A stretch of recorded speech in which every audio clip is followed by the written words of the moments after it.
What is up, everybody? Welcome back to another episode of The Guys of Texas. Texas loses to Mississippi. Oh, no, that was in the third quarter that everyone said we're going to lose. No, sir. Texas comes back in the fourth quarter. Ryan Niblett does it again. Texas wins in overtime against Mississippi State, and all the Texas haters got to wait another week to celebrate our defeat because it didn't happen this week. And boys, I've said it once, I'll say it again. All we got to do is win by 1 point. We're making t-shirts. We're making shirts because that is the mantra that we have had right now. Kyle, my buddy, asked me, bro, that's back-to-back overtimes. How long can y'all do that? I said, I'll take overtime wins every game for the rest of the year. Don't care. So yeah, I don't know if physically I could take that, but the team definitely could. Texas wins 45-38. What are your first reactions? I'll go on my little soapbox here in a little bit, but I'm gonna let you guys take over to start this. So what are actually first? Wait, let's do this. We want to thank our sponsor, Last Stand Hats. We appreciate you being a sponsor. Got a lot of people asking about the Jax, the JAX hat. Make sure you go to laststandhats.com. Use promo code THEGUYS, all one word, all lowercase, for 20% off your purchase. That's laststandhats.com. If you don't know what I'm saying, you can read it down in the bottom right there. You got the bottom print. Promo code THEGUYS for 20% off your purchase. Thank you, Last Stand Hats, for being a proud sponsor of the podcast. All right, now you can go. Yeah, I mean, thoughts on the game. It was cool to see the passing game get going in the second half. That's something we talked about over and over and over again. Watching somebody on our team get over 100 receiving yards was pretty cool. But man, it was a roller coaster of emotions. Just thinking about having to listen to Brandon Walker. I mean, I listen to Unnecessary Roughness all the time, and having to listen to him for a whole week was going to be awful. But impressive way to fight your way back. And yeah, I mean, I'm getting more acclimated to this is the way it's going to have to be. And a win is a win, so I'll take it. Yeah, I mean, it was rough for a little while, right? This is not the defense that we expected to show up to this game for the majority of the game whatsoever. I mean, I did not have on my bingo card that Shaver would be just dicing us up for the majority of the game. I think he ended up at 380 yards. It's just that was concerning for sure. But dude, this was the most emotional roller coaster game that you could possibly imagine, man. I was sitting there. Unfortunately, I couldn't watch it with you. I was sitting there at home whenever we got down 17 on that little Mahomes-esque flick for the touchdown, dude. And I was just like, man, this team's really just going to roll over like this. And, it's just, that's the main thing I was disappointed with. It just felt like we were like, that's it, and then just little by little, Arch started slinging it around. He got some time. He moved around in the pocket. He was making good throws. Line was giving him enough time. We just started playing backyard football there in that second half into that fourth quarter with really nothing to lose, right? They were just going out there and seeing what they could make happen. And, man, we got lucky with some penalties too. I mean, just everything that could have possibly went right for us at that moment from the 10-minute mark on in the fourth quarter, man, we had everything going right for us. It was a gritty, gutsy win that, it was a make or break game, obviously. You lose that game, dude, you're tumbled out of the top 25. You're no longer in the conversation for the playoffs. Another ugly loss. It would have been brutal. I can't imagine what it would have been like if we would have lost that game with the speculations around, everything else that happened in the day. So, dude, gutsy win from the team to be able to pull something like this out, man. Arch just taking hit after hit after hit, and he kept getting up. And then, unfortunately, that last one, his head slapped the ground and wasn't able to get up there to make that final throw. But, dude, Caldwell stepping in and making that throw was, huge. Absolutely huge throw. Yeah, what a game. So let me just kind of reel it in. Number one, we had a blast on TikTok Live yesterday. Had a few Texas fans come in and say hello. Had a whole lot of random people come in and say, John, I don't know if you heard this in the first half, but there was a guy that came in and said Texas Tech would beat this Texas team 60-0, and then had a Colorado fan chime in and say Colorado would win 100-0. Hey man, how'd that work out for you? Because Colorado got smoked that night after the game. Jordan Green popping in, back-to-back road wins against tough SEC opponents. A month since they've played at DKR. Backup QB stepped up. Wow, what a team! That's correct, Jordan. Jordan, I feel Jordan's turning into a UT fan here. Like, I think he's coming over to the dark side with that. I don't sense any trying to gas us up. I don't sense any sarcasm in it, or any kind of patronizing act in that. I appreciate you, Jordan. Thank you. But let's reel it in here. So the TikToks, I took some clips from it at the end of the game and everything. Let's just call it what it is. That is 3 hours worth of getting beat down by Texas haters over and over, especially towards the end of the game. Texas sucks. We told you guys you weren't any good. You can't hang in the SEC. No, I heard that a lot. It's like I saw a lot of welcome to the SEC. Hey boys, I don't know if y'all knew we were in the SEC championship our first year, and that was just last year. So we don't need a welcome anymore. We've already been here. So we understand what the SEC is. We don't need your welcome anymore. You can take that and shove it. But the game was ugly, okay? We're going to call a spade a spade. I am not saying that was a quality win. Again, though, the mantra for this podcast right now is win by 1 point every game, and that's all we got to do. And that's what happened. And the fact that Texas was so beat down, and even Texas fans had given up. In our chat, in the live stream, they'd just given up. And I just felt like this team just has a little more, and they just kept going. And with all the controversy about Sark before the game, this is their 4th road game in a row. Haven't played at home in a while. Defense played 86 snaps, high snaps again. It's crazy. Like, they're playing a lot. The defense is tired right now. I think Michael Taft was a big hole missing for us, and that showed as wide receivers were open quite a lot during that game. Luckily, Mississippi State receivers could not catch football. That was the big key. Like they had blatant passes directly to him. Now Texas had the same thing. Wingo had a couple. There was just a couple guys. Yeah. Yep, Livingstone. Like there's just a couple guys that on the Texas side of the ball also. It was an ugly game, but at the end of the day, when you're traveling on the road in the SEC right now. Jordan said he never gave up on us. I gave up on y'all. I'm gonna tell you, I did not expect what rolled into LSU last night. I don't even think A&M fans thought that it was gonna be that much of a shellacking on the road. I'm sure you could say you did all along, but there's just no way. But at the end of the day, Texas comes away with a win. We don't know the status of Arch Manning right now. It looks like he went out with a concussion at the end of the game. Caldwell came in. He said he put Mosley in motion, and that's the reason why he went out. He read the defense and it was the only spot that football could go. And coming in cold, played well. So at the end of the day, we're more than likely, in my opinion, going to see Caldwell next week, which is what all you guys wanted anyways. FYI, that doesn't change the offensive line. The offensive line did do better. I think Arch held the ball a little too long. I don't know what he was waiting for. And I think at the end of the fourth quarter, the beginning or the end of the third quarters and through the whole fourth quarter, I think Sark was like, dude, just go play backyard football. Like what are you going to lose? And I think that freed him up a whole lot. Like you could see a difference. Like he was, especially the deep balls. Like the deep balls were on point. He felt right. Receivers were getting open. I mean, you had Wingo with 184 yards, Mosley with 53, DeAndre with 53.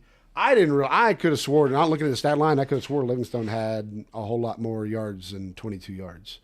Like that was crazy, especially with two TDs. But all in all, the run game, they tried it. I mean, we had 32 rushing attempts. They tried it. Baxter wasn't there yet. I don't know anymore on offense. I just don't. At this point, we're just going to have to play backyard football because that's what's working. But yeah, it's not going to be fun to watch the rest of the year, but it is for me because here's the problem, and I've made a lot of people mad on the Texas side here too, especially CJ Vogel, who decided to respond to me last night.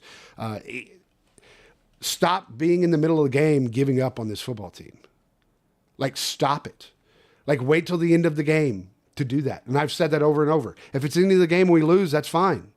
But we haven't lost yet since we've talked about that. So enjoy the football game. I'm going to tell you what, I enjoyed the entire time. Sure, there were times that it sucked. I was like, okay, I don't know if this is going to work or not, but it worked out. And I enjoyed it because I enjoyed the whole game. Didn't give up on the football team. And that was a sweet, satisfying win for all of us. So, yeah. Yeah, you can see it at the end of the game. TJ was boiling over, just screaming at everybody in the camera. Yeah, at the end, I was going to let it all out. Yeah, it was a fun time on TikTok Live. If you weren't there, you missed a whole lot. We had 18,000 of you at some point come chime in, so we greatly appreciate that. Notice that Sark did not actually refute the rumor. Yep, here we go. All right, so sure. What else is he going to say? Like, he did say that. Like, if you're in that moment, it doesn't matter to me. Look at Schlossnagel. Schlossnagel said straight up, I don't know why you guys asking that. No, he said, no, I'm not going anywhere. And then he left. What does it matter? Like, what matters is the fact that it's trash. You're putting out that report in the middle, right before this football game. Like, it's terrible. It's the same article, the same news source that created the one that Arch is the biggest bust in college football history, which is also the dumbest thing of all time. So I'm not going to the Titans. Sure. Well, I don't care. Like, I just don't. Sark's not going anywhere this year. Unless they lose a football game, he's definitely not going anywhere.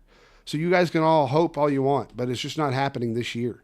If he goes in the offseason, okay. But what are we going to do about it? Like, it's just noise that just doesn't need to be there.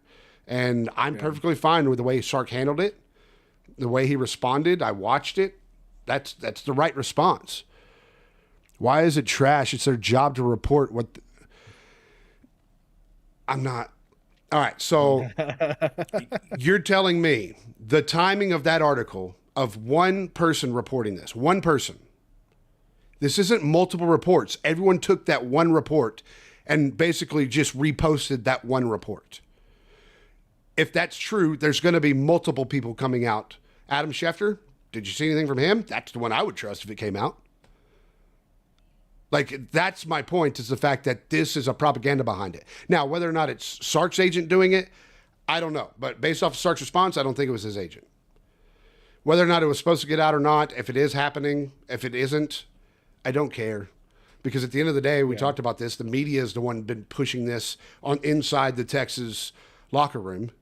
The media is the one been doing that. Our own news sources are the ones been pushing this to begin with all the questions that they ask. They're creating a trash culture, in my opinion. And I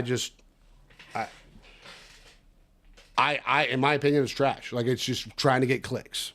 That's what it's for me. I mean, it seems like it's just drama. Yeah. Yeah, what are you going to do, man? It's like, if he's going to be gone at this season, he's going to be gone at this season. It's like, what's the point of it?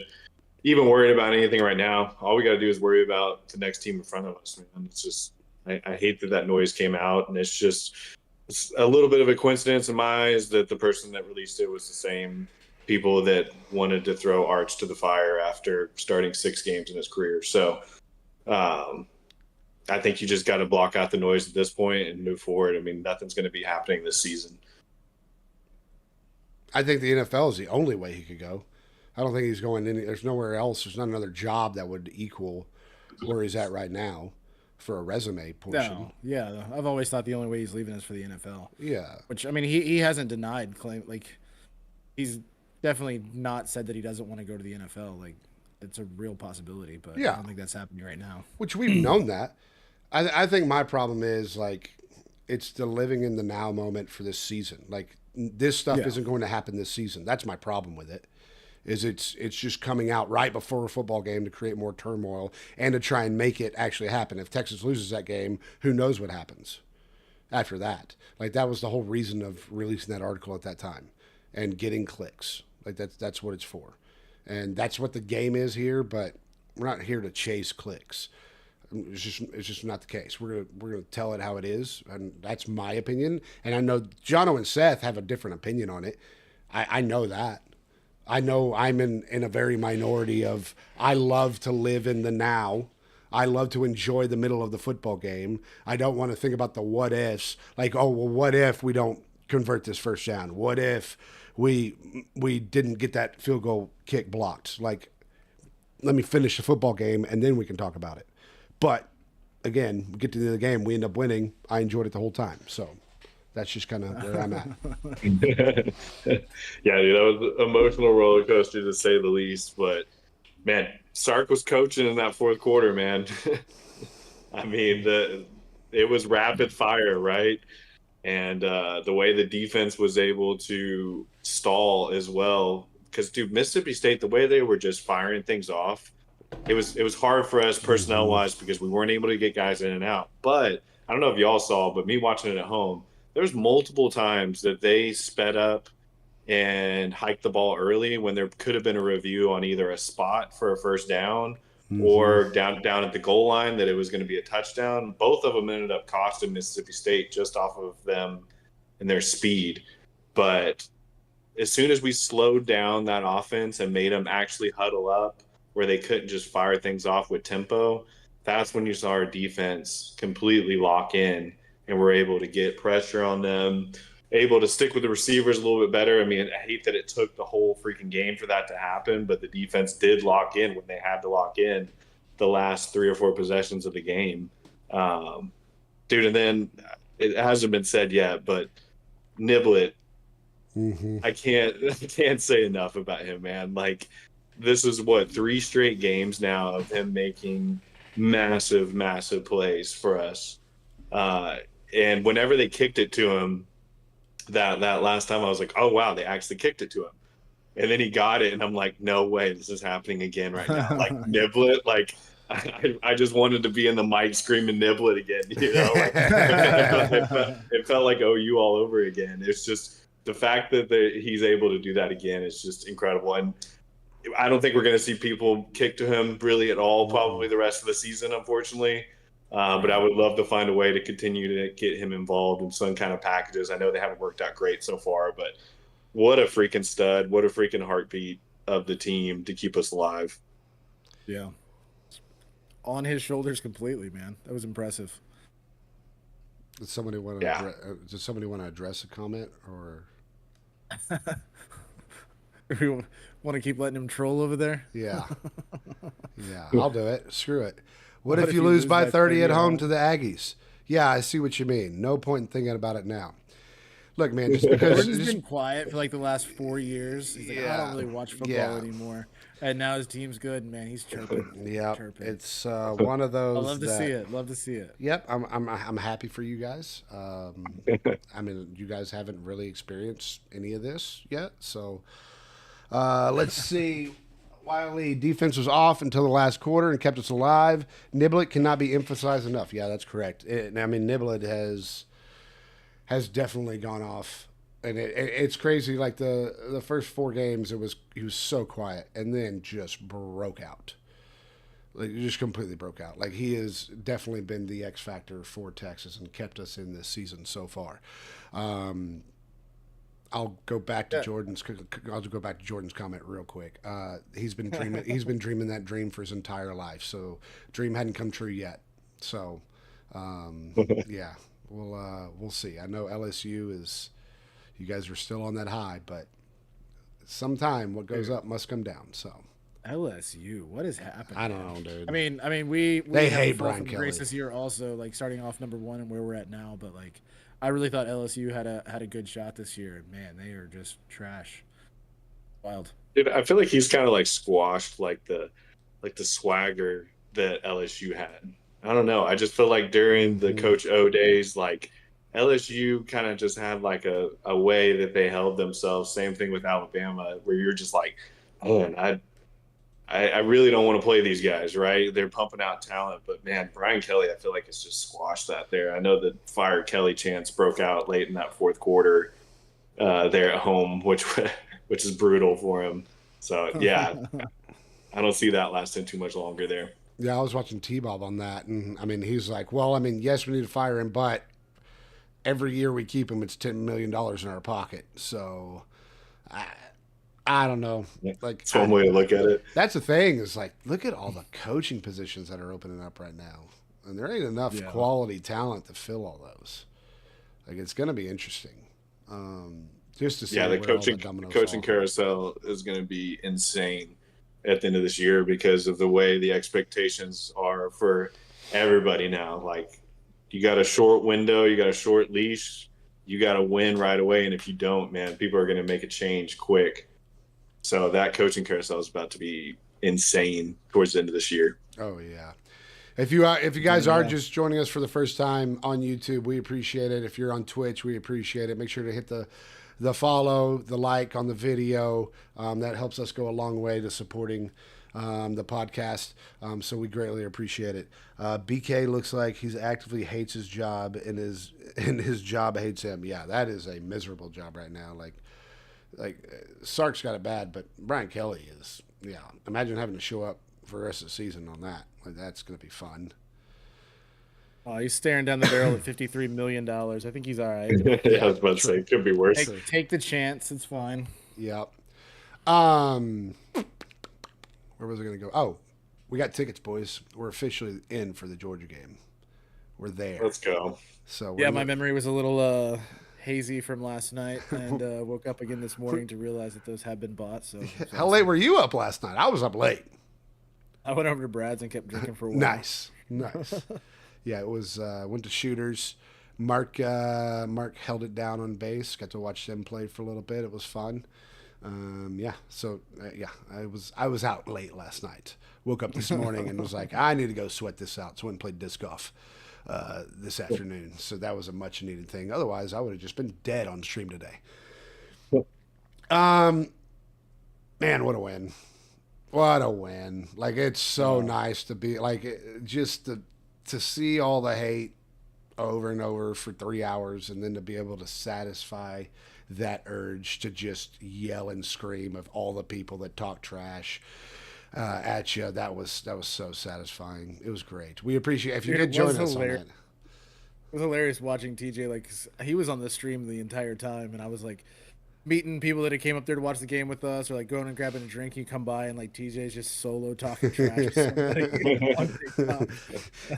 There was one time I looked up and I was like, "There's nobody else on the mic." Okay, well, I'll just keep going. Here we go. Like, it was lock-in time. No, but we had a great time. We're gonna try and figure out how to do it a little bit during the Vandy game, I think, for that. So we'll see. We will be going live Thursday to recap or to talk about the Vandy game coming up, and then Saturday, more than likely a podcast live downtown. Did you boys see the weather for this weekend? Low of high of 80. It's low of like 48, high of like 71. Oh wow! Nice. Oh yeah, boys, we are finally in prime weather season. Shut up, buddy. What's up, man? How you doing? They also made some good connect. Did you get an email from Georgia fan? Yeah. We got a Georgia fan. He reached out. We're gonna hook up with him. Go to a bar. He's gonna give us some connections to go where to go. Ooh, and hang out. So yeah, excited about that. You'll be able to do that. What's up, Mark? How we doing? Love you too, man. It was appreciate it. Congrats on your bye week win as well. That's great. So yeah, we're super excited for Georgia now. What's the score? Oh, they're showing Cowboys kicker. Was this just somebody that was in the chat? Yeah, obviously he jumped in the chat. Missed out. Yeah, he jumped in the chat and he was like, "Wait, y'all are going to the Georgia game?" I was like, "Yeah." He says, "I mean, come on out, boys. We're excited." And so yeah, yet again, just like Bama, we got somebody to go hang out with, and That's awesome, man. yeah, that's just how we do it. It's how we roll. So we got to look at tickets solidified. Now we just got to get a place to stay. We've already got the car, so we are all in now, boys. Doesn't matter what happens from here on out. Let's go. We just need one more win to enjoy. Wow, it. that's so close now. I know. How what are we? 3 weeks. away? 3 weeks away. 2 games. Yeah, we got away. Vandy by, and then Georgia, right? Yep. Nice. So Dude. we're almost. Oh, it's gonna be fun. Did y'all see the AP poll? Yeah, I was about to say it's officially. Is it 8? Are they 8th or 9th? Who? Vandy. Vandy is 9th. So it's Georgia officially Tech is 8th. 9th. 9th versus 20th. I saw we bumped up a couple of spots. That's correct. We did Yeah. go up to 20th. Underneath Missouri and Oklahoma. The Oklahoma one's interesting to me, but whatever. At 18. Again, AP poll Yeah. doesn't really matter to me. Yeah, No, obviously they're not looking at head to head yeah, in yeah. any of their. Well, then you got ratings, so. Notre Dame at 12. Like what? Like God, why? that's Why crazy. is Notre Dame ahead of Texas Tech, ahead of Tennessee, Cincinnati? Like it's just so dumb. Dude, if you would have showed me this top 25 Yeah, dude. in the preseason and been like, hey, this is what the top 25 is going to look at, I would have been like, dude, I don't know what you're smoking, because Indiana up there and dominating the way they are right now is insane. But yeah, them up there, Georgia Tech, Vanderbilt, that wasn't on my bingo card by any means. Memphis Wow. Burke in the top 25. Texas Tech. Yeah. Shout out Houston. I didn't realize they were top 25 now. Yep, they have moved into the mix. There were a lot of good games. Let's go over. Oh, actually, let's go over the picks, and then we'll go to our players of the game. Game picks. I had Ole Miss, who smoked OU. I had LSU plus 2.5, miss, and Arkansas ended up blowing the lead after coming back up 21-10, ended up losing to Auburn. So Arkansas in a dumpster fire again. So I went 1-2. Seth had Bama minus 11.5. That did not cover. Man, What a wild game. bro, how do you fumble the ball like that at the end of the game? Yeah, it's heartbreaking for them, dude. They have that game. So bad. Missouri plus 2.5 against Vandy. Vandy ends up winning by 7. And then you had Cincy minus 3.5. They smoked Baylor. So Yeah. Seth went 1-2 as well. And then Jono with UVA minus 10.5, UCLA plus 26.5, and USF minus 5.5 with the big Ofer. 0-3. Ofer. Which brings us. Yeah, a couple of those weren't even close. Yeah. I didn't even have to look up a couple of scores. I was like, oh, yeah, no, that's not there. So that brings us to a total records right now. I'm 7-14. Seth is 11-10 with the only winning record so far. And Jono is at 8-13. We will move to 5 games next week, boys. Okay, from here on out, All right, 5 games. 5 games. All right. Got So, I will put up the spreadsheet for Thursday and have at it. First come, first serve. First come, first serve. All right, so let's get to the Corona most hungover player of the football game. Thank you, Corona, for sponsoring the podcast. Make sure you get your horns up and your limes in. Drink responsibly. Must be 21 and up. Boys, who is your most hungover player of the week?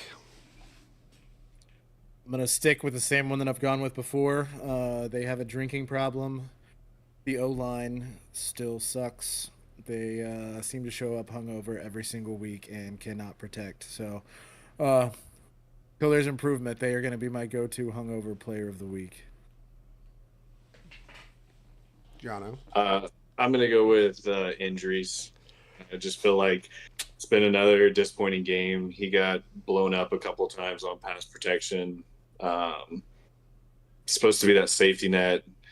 Just wasn't there, man, again. So it's disappointing because he's got the talent, and I hope he finds a way to break out. But, yeah, it was another disappointing game from him, so I'm going to go with injuries.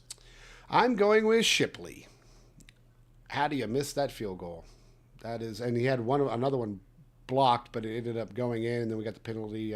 believe that was the one we got the penalty and ended up getting a first down off of it. But yeah, Shipley looked a little hungover for the game yesterday, so he is my Corona hungover player of the game.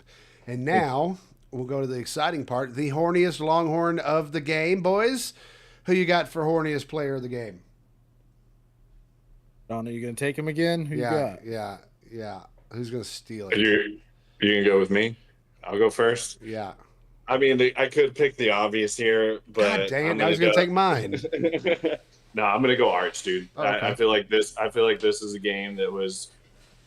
Dude, he has backup against the wall. The whole team had a backup against the wall. He had every reason to just shut it down, right, and just be like, it is what it is. But he kept getting up, getting popped time after time, man.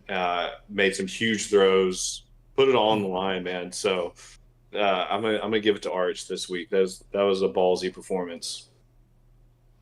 Man, I definitely thought you were going to take Niblet, so I went Wingo. We've talked a lot of crap about Wingo, and he did have some drops, but finally having a game with over 100 receiving yards, like finally did his thing. So yeah, that was my pick for the week. I've got two. I'm not going Niblet. I'm going. Wow. I'm going Caldwell again with the 1-for-1 completion to my second guy, Mosley. He stepped up. He is finally coming around. Made some great catches for that. So both of them, we're going to have horniest players of the game for that. Boys are looking really good right now. So I'm excited to see what Caldwell has.